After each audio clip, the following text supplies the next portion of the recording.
Tonight on WXII 12 News at 11, 2 things parents should do before they decide to send their kids to summer camp. And one thing camp directors say you should never tell your kids before they go. Plus, why tobacco farmers here in the Triad say this month's vote on the tobacco buyout bill is critical. Then the actor who plays Harry Potter tells us the strangest thing a fan's ever done. And J-Lo married again?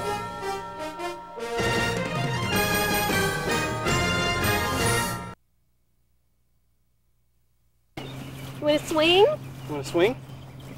Jackson Suderman is a normal 18-month-old. But how he got here is anything but. We started trying to have a baby, I guess, in the late 90s, maybe around 2000, and started experiencing difficulty. We just weren't getting pregnant. So Emily and Mike Suderman opted for in vitro fertilization. We were successful on our first attempt, but unfortunately lost that child. And Jackson was part of the same set of eggs that we harvested for our first attempt, but he was came from a frozen embryo that we had saved. So on our second attempt, we transferred 2 frozen embryos, and he is the result of one of those. Can you wave, Jackson? Wave. We tell all the couples up front that normal embryos that are not put back will be frozen. But what happens to the leftover embryos? Under North Carolina state law, couples have the right to decide what to do with them. Most keep them because they want to have more children. Some donate them to research, but only 2% donate them to infertile couples. Well, with everything that the patients have to go through for in vitro fertilization and creating the embryos, there's definitely an emotional bond between the patients and the frozen embryos. So I could see why it would be such a difficult decision in determining whether to use the embryos, donate them to possibly research at some centers, or donate them to another couple. Often couples need a donated embryo because they don't have the resources financially to go through the entire process. Okay. Frozen embryos are much less expensive than going through the full process. It costs between $300 and $500 to store the frozen embryos, but for most couples, it's worth it because it leaves them with options. It's an insurance policy, really, more than anything. I mean, we were thrilled that we had enough eggs or embryos, I should say, to freeze.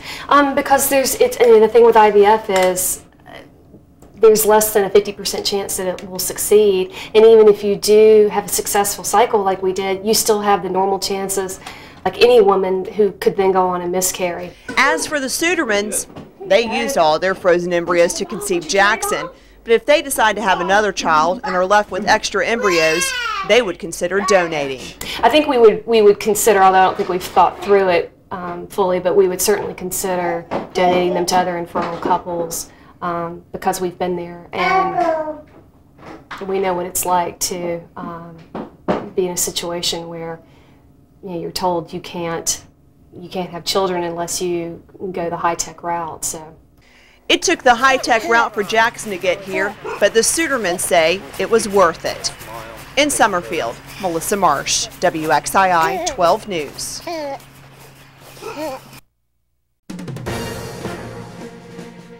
Coming up tonight on WXII 12 News at 11, racing at the Rock. Could it be a thing of the past? Tonight we'll take a look at what could be just around the corner. Plus, the urban loop is open and traffic is rolling around Greensboro. Is this the end of traffic tie-ups in Death Valley? Plus, Austin will have your 5-day forecast at 11.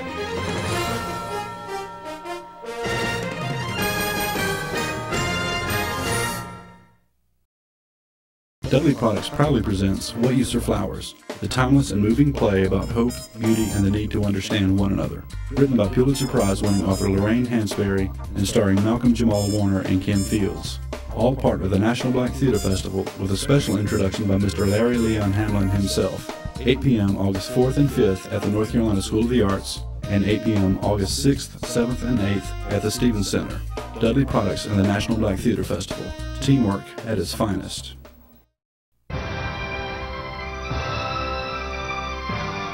All in all, not bad. Not bad at all. And so, goodbye, God bless you, And God bless the United States of America. Tonight, the country mourns the loss of former President Ronald Reagan. We'll take a look at the legacy he left behind as a president, governor, and actor.